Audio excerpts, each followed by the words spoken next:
60 రోజుల్లో మీతో ఇంగ్లీష్ అద్భుతంగా మాట్లాడిస్తాం. వెంటనే కాల్ చేసి జాయిన్ అవ్వండి.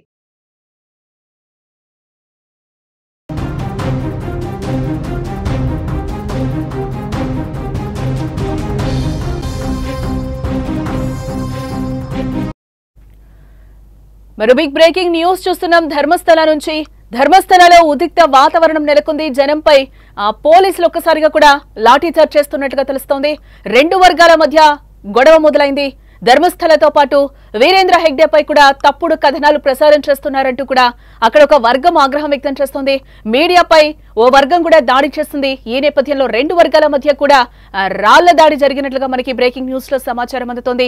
ధర్మస్థలలో భారీగా ఇప్పటికైతే పోలీసులు మోహరించినట్లు కూడా మనకి సమాచారం అందుతోంది. అలాగే మీడియాపై కూడా ఓ వర్గం దాడి చేసినట్లుగా కూడా తెలుస్తోంది. అక్కడ విజువల్స్ లో కూడా మనం క్లియర్ గా చూడొచ్చు. పోలీసులందరూ కూడా అక్కడ మోహరించారు.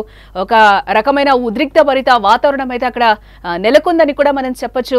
ఎస్, అక్కడ 9వ రోజు 13వ రోజు కూడా 13వ ప్లేస్ లో కూడా ఎలాంటి అవశేషాలు కూడా ఇప్పటి వరకు దొరకలేదు. ఒక్కసారిగా కూడా అక్కడ జనంపై లాఠీ చార్జ్ చేస్తున్నారు. పోలీసులందరూ కూడా అక్కడ గుమిగుడి ఉన్నట్లుగా కూడా మనకి తెలుస్తుంది. ఒక రకంగా లాఠీ చార్జ్ చేస్తున్న సిచ్యువేషన్ కనిపిస్తుంది. ఇక ఇదే అంశానికి సంబంధించిన మరింత సమాచారం మా న్యూస్ ఎడిటర్ తిరుమల్ అందిస్తారు. ఎస్ తిరుమల్.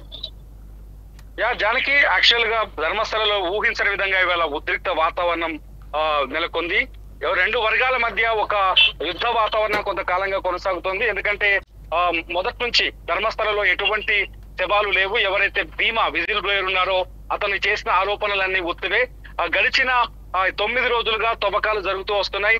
13వ స్పాట్ తర్వాత అయినా అక్కడ అస్థిపంజరాలు దొరుకుతాయని చెప్పేసి చర్చ జరిగింది. అయితే ఈ అస్థిపంజరాలు, ఈ తవ్వకాలు జరుగుతున్న ప్రతిసారి సోషల్ మీడియాలో కొన్ని యూట్యూబ్ ఛానల్స్ కావచ్చు, కాకపోతే కొన్ని మీడియా సంస్థలు కావచ్చు, అదిగో శవాలు ఇదిగో అస్థిపంజరాలు అంటూ కొన్ని తప్పుడు థంబ్నెయిల్స్ పెట్టడం, అట్లాగే ధర్మస్థల సంస్థానాధీశులుగా కొనసాగుతున్న ఎంపీ రాజ్యసభ సభ్యుడు వీరేంద్ర హెగ్డే గురించి వ్యతిరేక కథనాలు ప్రసారం చేయడం, ధర్మస్థలలో హత్యలు జరిగాయి, మహిళలపైన అఘాయిత్యాలు జరిగాయని నిరూపించే విధంగా కొన్ని కథనాలు ప్రసారం చేయడంతో అక్కడ రెండో వర్గం ఎవరైతే వీరేంద్ర హెగ్డేకు గాని ధర్మస్థల ప్రాంతానికి గాని మద్దతు ఇచ్చే వర్గం ఏదైతే ఉందో అది మొదటి నుంచి పూర్తి స్థాయి విచారణకు వ్యతిరేకంగా ఉంది.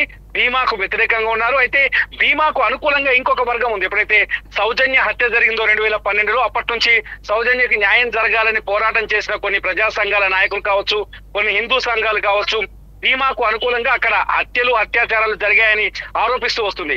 ఆ వర్గం ప్రోద్బలంతోనే ధర్మస్థల విలువ తగ్గే విధంగా కొద్ది రోజులుగా ఎప్పుడైతే ఈ 100 శవాల వ్యవహారం వెలుగులోకి వచ్చిందో అక్కడికి వచ్చిన నాటి నుంచి ధర్మస్థలకి పర్యాటకుల సంఖ్య తగ్గింది, భక్తుల సంఖ్య తగ్గిపోయింది. ఇది కూడా అక్కడి ప్రజల్లో ఉద్రిక్త వాతావరణాన్ని క్రియేట్ చేసింది. అంతేకాదు ధర్మస్థలలో అనేక హోటల్స్, స్టేస్ ఉన్నాయి. ఇవన్నీ కూడా అక్కడ వ్యాపారాలపైన ప్రభావం తీవ్రంగా కనిపిస్తోంది. ఆలయ ప్రాశస్త్యం తగ్గిపోయింది. ఆలయానికి ఉన్న విలువను తగ్గించే ప్రయత్నం చేస్తున్నారు.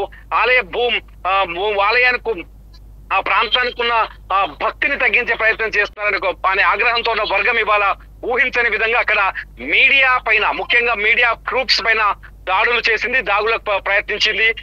అయితే ఈ దాడుల్లో మీడియాకు అనుకూలంగా ఉన్న వర్గం ఏదైతే వీళ్ళకు ధర్మస్థలకి శవాలు ఉన్నాయని చెప్పిన వర్గం, రెండు వర్గాలు ఏదైతే ఉన్నాయో రెండో వర్గం మొదటి ధర్మస్థల అనుకూల వర్గం పైన దాడి చేయడం, ధర్మస్థల అనుకూల వర్గం రెండో వర్గం పైన దాడి చేయడం, ఇరువురు మధ్య ఇటు మీడియా పైన కూడా ధర్మస్థల అనుకూల ఉన్న ప్రజలు దాడి చేయడం. భారీ ఎత్తున జనం ఒక్కసారిగా మనం విజువల్స్ లో చూడొచ్చు.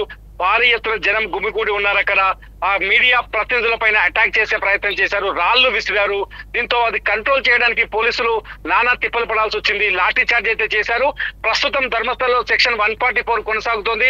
అక్కడ పరిస్థితి పూర్తిగా పోలీసుల అదుపులోకి వెళ్ళింది. ఎందుకంటే సిట్ అనేది ఆంధ్రప్రదేశ్, కర్ణాటక ప్రభుత్వం ఏర్పాటు చేసిన సిట్ చాలా క్షుణ్ణంగా అక్కడ ధర్మస్థలలో హత్యలు జరిగాయనే విషయాన్ని పరిశీలిస్తూ వచ్చింది. ఇవాళ 13వ రోజు స్పాట్ లో కూడా 9వ రోజు 13వ స్పాట్ లో కూడా ఎటువంటి అస్థిపంజరం దొరకలేదు. దీంతో భీమా చెప్పిన మాటలన్నీ పచ్చి అబద్ధాలనే తేలిపోయాయని అక్కడి ప్రజలు 13 రోజుల పాటు ఈ 13వ స్పాట్ తో వరకు వెయిట్ చేశారు. దానికి అంటే ఇప్పటి వరకు ఎటువంటి ఘర్షణ వాతావరణం లేకుండా విచారణకు సహకరించాలి, సిట్ కు సహకరించాలి అని ఓపికగా ఎదురు చూసిన ప్రజలు 13వ స్పాట్ లో కూడా ఎటువంటి అస్థిపంజరాలు కానీ శవాలకు సంబంధించిన ఆధారాలు కానీ దొరకపోవడంతో ఒక్కసారిగా వాళ్ళలో ఆగ్రహం పెళ్ళుబుకిందని చెప్పాలి. వాళ్ళు ఒక్కసారిగా తిరగబడ్డారు. మీడియా వల్లనే ధర్మస్థల ప్రాశస్త్యం తగ్గిపోయింది. మీడియా తప్పుడు కథనాలు ప్రసారం చేస్తుంది. ఇక్కడ కొందరు వ్యక్తులు అంటే ధర్మస్థల పైన వ్యతిరేకంగా ఉన్న కొందరు వ్యక్తులు మీడియాని ఆశ్రయించి మీడియా ద్వారా ధర్మస్థల విలువను తగ్గించే విధంగా, ఆదాయం టెంపుల్ ప్రాశస్త్యాన్ని తగ్గించే విధంగా, టెంపుల్ కున్న విలువను తగ్గించే విధంగా కొన్ని మాట్లాడుతున్న మాటల్ని ప్రసారం చేయడం వల్ల టెంపుల్ పైన తీవ్రమైన ప్రభావం చూపిస్తుంది. 800 సంవత్సరాల క్రితం నాటి టెంపుల్ విలువను తగ్గించే ప్రయత్నం జరుగుతుంది. ఆ టెంపుల్ పాలక మండలిలో ఉన్న ఎవరైతే జైన్స్ ఫ్యామిలీ ఉందో, వీరేంద్ర హెగ్డే ఎవరైతే ఉన్నారో, ఈ హెగ్డే కు సంబంధించిన కుటుంబ సభ్యుల పైన తప్పుడు కథనాలు ప్రసారం చేస్తున్నారు. ఇదంతా ధర్మస్థలమైన ధర్మస్థల పైన తీవ్రమైన ప్రభావం చూపించే ప్రమాదం ఉందనే ఉద్దేశంతో వాళ్ళంతా మొదటి నుంచి కొంత ఆగ్రహంతో ఉన్నారు. అయితే గవర్నమెంట్ విధించిన సిట్ ని ఒకసారి ఈ కేసుని పరిశీలించిన తర్వాత, తవ్వకాలు పూర్తయిన తర్వాత నిజాలు బయటకు వస్తాయి. ఆ తర్వాత ఏదైనా నిర్ణయం తీసుకోవాలని మొదటి నుంచి చెప్తూ వస్తారు. మనం కూడా చాలా సార్లు అక్కడి ప్రజల అభిప్రాయాలను తెలుసుకునే ప్రయత్నం చేస్తాము, వాళ్ళ అభిప్రాయాల్ని ప్రసారం చేసే ప్రయత్నం చేస్తున్న సందర్భంలో ఈ ఆగ్రహం మనకు కూడా కనిపించింది. చివరికి ధర్మస్థలంలో హత్యలేవి జరగలేదు అనే క్లారిటీ వచ్చినట్టుగా తెలుస్తోంది. ఎటువంటి శవాలకు సంబంధించిన అస్థి పంజరాలు దొరకలేదనే క్లారిటీ వచ్చినట్టు తెలుస్తుంది. ఇది రావటంతోనే ప్రజల్లో ఒక్కసారిగా ఆగ్రహం పెల్లుబెక్కింది. ఈ 15 రోజుల్లో ధర్మస్థలకి వచ్చే భక్తుల సంఖ్య కూడా భారీ ఎత్తున తగ్గిపోవడంతో ప్రజల్లో ఆగ్రహం, ఆవేశం అన్ని ఒకేసారి పెల్లుబుకాయి. ఈ నేపథ్యంలోని దాడులు ఇవాళ లాఠీ చార్జ్ అంటే ప్రధానంగా అంటే తిరుమల ఒకటి ప్రధానంగా మీడియాపై దాడులు మనం ఏ విధంగా చూడాలంటారు? అంటే సాధారణంగా మీడియా ఎప్పుడైనా అక్కడ జరుగుతున్న సంఘటనని జరుగుతున్నట్టుగానే చూపించే ప్రయత్నం చేస్తుంది. జానకి మీడియా ఎప్పుడు అంటే ఒక ఇన్సిడెంట్ జరిగినప్పుడు అంటే నిజాన్ని వెలికి తీయాల్సిన అవసరం ఉంటుంది. ఆ నిజాన్ని ప్రజలకి అందించే బాధ్యత మీడియా పైన ఉంది. కాబట్టి మీడియా ప్రసారం చేస్తున్న కథనాలు అక్కడ పరిస్థితులను బట్టి చేస్తూ వచ్చింది. కానీ ఇక్కడ ఒక సంఘటన ఏంటంటే, కొన్ని సోషల్ మీడియా ఛానళ్లు ఉద్దేశపూర్వకంగా సోషల్ మీడియా ఛానళ్లతో పాటు ఇతర రాష్ట్రాలకు సంబంధించిన మీడియా అంటే కర్ణాటకలో గానీ ధర్మస్థలలో గానీ ఈ రిపోర్టింగ్ గానీ చేస్తున్న ఎక్కువ అక్కడ మీడియా సంస్థలు చూస్తే కన్నడ మీడియాతో పోలిస్తే తమిళనాడు అట్లాగే కేరళకు సంబంధించిన మీడియా సంస్థల హడావిడి ఎక్కువగా కనిపించింది. అక్కడ తెలుగు రాష్ట్రాల నుంచి 1-2 మీడియా సంస్థలు మాత్రమే అక్కడికి వెళ్ళాయి. అందులో మనం కూడా వెళ్ళాం. అయితే మిగతా రాష్ట్రాల నుంచి తమిళనాడు కావచ్చు, అట్లాగే కేరళకు సంబంధించిన మీడియా ఛానళ్లు, సోషల్ మీడియా ఛానళ్లు, అట్లాగే కర్ణాటకలో ధర్మస్థలకు వ్యతిరేకంగా పనిచేస్తున్న కొన్ని మీడియా ఛానళ్లు, అట్లాగే అక్కడ యాక్టివిస్టులకు సంబంధించిన కొన్ని సోషల్ మీడియా ఛానళ్లు, ఇవన్నీ ధర్మస్థలకు వ్యతిరేకమైన కథనాన్ని ప్రసారం చేయటం వల్లే ఈ పరిస్థితి తలెత్తిందని చెప్పొచ్చు. ఎందుకంటే థమ్స్ చూస్తున్నాం చాలా సార్లు, తప్పుడు తమ్ములు పెట్టడం, థమ్స్ని అంటే రెచ్చగొట్టే విధంగా, లేకపోతే ఆ ప్రాంతం యొక్క విలువను తగ్గించే విధంగా, ఏదో 100 శవాలు దొరికిన విధంగా థమ్స్ పెట్టడం, ఇవన్నీ కూడా ఇక్కడ ఈ పరిస్థితికి కారణమయ్యాయి. మీడియా పైన దాడుల వరకు ఈ వ్యవహారం తీసుకెళ్లిందని చెప్పొచ్చు. జానకి అంటే ఈ సంఘటనతో తవ్వకాలు ఆపేసే అవకాశాలు కనిపిస్తున్నాయంటారా?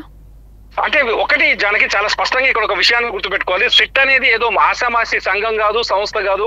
సిట్ అనేది పోలీస్ డిపార్ట్మెంట్ లో అత్యంత కీలకమైన వ్యక్తులతో ఈ సిట్ ఏర్పాటు చేశారు. పోలీస్ డిపార్ట్మెంట్ లో ఎవరైతే ప్రణబ్ మహంతి ఉన్నాడో చాలా సీనియర్, ఆయన అడిషనల్ డీజీ హోదా ఉంది. మరో 2 సీనియర్ ఐపీఎస్ ఉన్నారు. దాదాపు 30 మంది సిట్ బృందం ఉంది.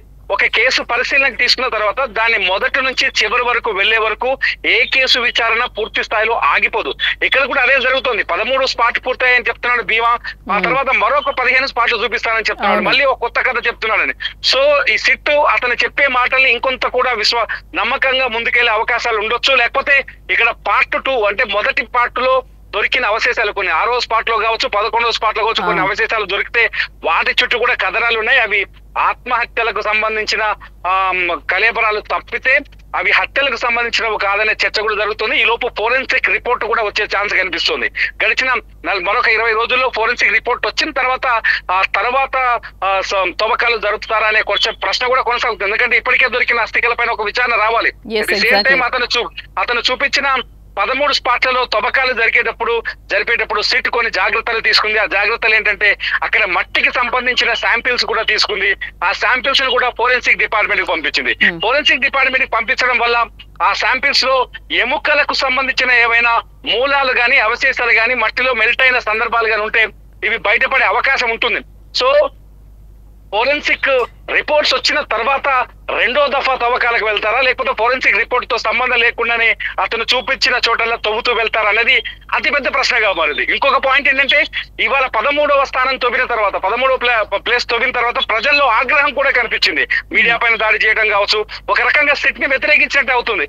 కాబట్టి ప్రజాగ్రహం ఉన్న నేపథ్యంలో ఈ విచారణ అదే స్థాయిలో ఇప్పుడు కొనసాగుతున్న స్థాయిలో అంతే వేగంగా ముందుకు వెళ్తుందా, లేకపోతే మరింత సమయం తీసుకుంటారా అనేది కూడా కొంత ప్రశ్నార్థకంగా మారుతుందని చెప్పాలి జానకి. మొత్తంగా అయితే ఫోరెన్సిక్ రిపోర్ట్స్ వచ్చే వరకు కూడా ఈ ఊహాగానాలకి చెక్ పడే అవకాశాలు కనిపిస్తలేదు. ఎగ్జాక్ట్లీ, ఫోరెన్సిక్ రిపోర్ట్ వస్తే గానీ ఈ చర్చకు గానీ ఊహాగానాలు గానీ పూర్తి స్థాయి తెరపడే అవకాశం లేదు. ఎందుకంటే అక్కడ వాదనలు రెండున్నాయి. హత్యలు జరిగాయి, మహిళల పైన అఘాయిత్యం జరిగింది, వాళ్ళని రేప్ చేసి చెరిచి అత్యంత దారుణంగా చంపేస్తారు, 450 మందికి పైగా మహిళలు ఉన్నారు హత్యకు గురైన వాళ్ళు అనేది వాదించే వర్గం ఒకటి బలంగా ఉంది. రెండోది వచ్చేసి ఇది టెంపుల్ ప్రాశస్త్యం, టెంపుల్ విలువను తగ్గించే ప్రయత్నం చేస్తారు, గుడి విలువను తగ్గించే ప్రయత్నం చేస్తున్నారు, ఆ గుడి నిర్వాహకుల పైన యాజమాన్యం పైన నిందలు వేస్తున్నారని వాదించే వర్గం ఇంకొకటి ఉంది. ఈ రెండు వర్గాల వాదనల్లో ఏదో ఒకటి ఫైనల్ గా తేల్చాల్సిన అవసరం ఉంది. కాబట్టి సిట్ కొనసాగే అవకాశం ఎక్కువగా ఉంది, విచారణ కొనసాగే అవకాశం కూడా కనిపిస్తుంది జనకి. రైట్ తిరుమల్. ఎస్, మొత్తంగా మనం చూడొచ్చు ధర్మస్థలలో అయితే ఒక ఉద్రిక్త వాతావరణం అయితే అక్కడ కొనసాగుతుందని కూడా మనం చెప్పొచ్చు. ఆ విజువల్ లో కూడా మనం చాలా క్లియర్ గా చూడొచ్చు ఎంత ఘోరంగా ఉందో. పోలీసులందరూ కూడా చాలా వరకు అక్కడ మోహరించారు, జనంపై కూడా ఒక్కసారిగా లాఠీ చార్జ్ చేయడం కూడా జరిగింది. ఆ విజువల్స్ కూడా మీరు ఒకసారి సుమన్ టీవీ స్క్రీన్ మీద చూడండి.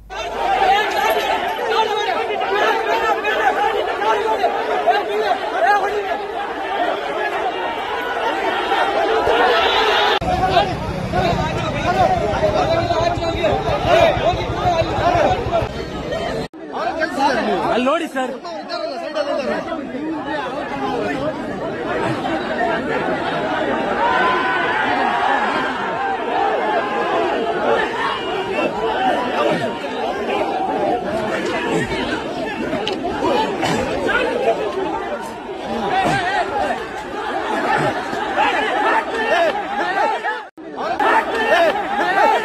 ನಾಯಿ ಸುಲಭ ನಮ್ಮನ್ನು ಭೋಟಿಯರ್ ಮೇಲೆ ನಾಯಿ ಸುಲಭ ಅಲ್ಲಲ್ಲ आज चल रहे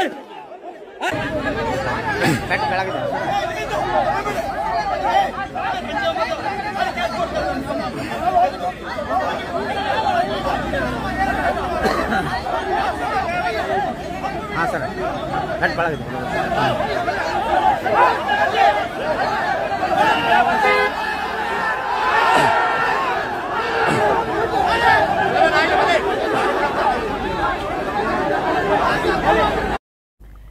ధర్మస్థలలో ఉద్రిక్త పరిస్థితులు నెలకొన్న విజువల్స్ లో కూడా మనకి క్లియర్ గా కనిపిస్తుంది. పోలీసులందరూ కూడా అక్కడ చాలా వరకు మోహరించారు. అక్కడ జనాల్ని కూడా కంట్రోల్ చేయడం చాలా కష్టంగా మారిందని కూడా మనకి విజువల్ లో కనిపిస్తుంది. ఈ నేపథ్యంలోనే అక్కడ లాఠీ చార్జ్ కూడా చేశారు. అక్కడైతే రెండు వర్గాలుగా కూడా విడిపోయిన పరిస్థితి అయితే కనిపిస్తుంది. ధర్మస్థలకి అలాగే వీరేంద్ర హెగ్డే ఎవరైతే ఉన్నారో వారికి సపోర్ట్ గా చేస్తూ వాళ్ళ మీద అయితే మీడియా అసత్య ప్రచారాలు చేస్తుంది అంటూ కూడా అక్కడ ఒక వర్గం రెచ్చిపోయిన పరిస్థితి కనిపిస్తుంది. ఈ నేపథ్యంలోనే యూట్యూబర్స్ కావచ్చు అలాగే మీడియా ఛానళ్ల మీద కూడా ఒక వర్గం ఈ రోజు దాడి చేసినట్లు కూడా తెలుస్తుంది. అసత్య ప్రచారాలు ప్రసారం చేస్తుంది, నెగిటివ్ ఇన్ఫర్మేషన్ అంతా కూడా బయటకి వెళ్తుంది, ధర్మస్థల ప్రాశస్త్యాన్ని అంతా కూడా నాశనం చేస్తున్నారు అనే విధంగా ఒక వర్గం అయితే కూడా ఈ రోజు మీడియా ఛానళ్ల మీద అయితే దాడి చేసిన సిచ్యువేషన్స్ అయితే అక్కడ మనకి కనిపిస్తున్నాయి. ఈ నేపథ్యంలోనే అక్కడ లాఠీ చార్జ్ కూడా చేయాల్సి వచ్చిందని కూడా పోలీసులు కూడా ఒక సైడ్ నుంచి చెప్తున్నారు. ఈ రోజు ఏదైతే 9వ రోజు 13వ ప్లేస్ లో కూడా ఈరోజు ఎటువంటి అవశేషాలు కూడా దొరకని పరిస్థితులు కనిపిస్తున్నాయి. గత 15 రోజుల నుంచి కూడా అక్కడ ప్రజలు ఒక రకంగా పానిక్ అవుతున్న పరిస్థితులు కూడా కనిపిస్తున్నాయి. ఎందుకంటే చాలా వరకు అక్కడ మిస్సింగ్ కేసెస్ కూడా నమోదయ్యాయి. ఆ మిస్సింగ్ కేసెస్ కి సంబంధించి కూడా ఇప్పటి వరకు ఎలాంటి లిస్ట్ కూడా లేదు, డేటా కూడా లేదు, ఎరైజ్ అయిపోయిందని కూడా ఒకవైపు నుంచి పోలీసులు చెప్తున్న సమాచారాలు కూడా మనం చూస్తూనే ఉన్నాం మీడియాలో.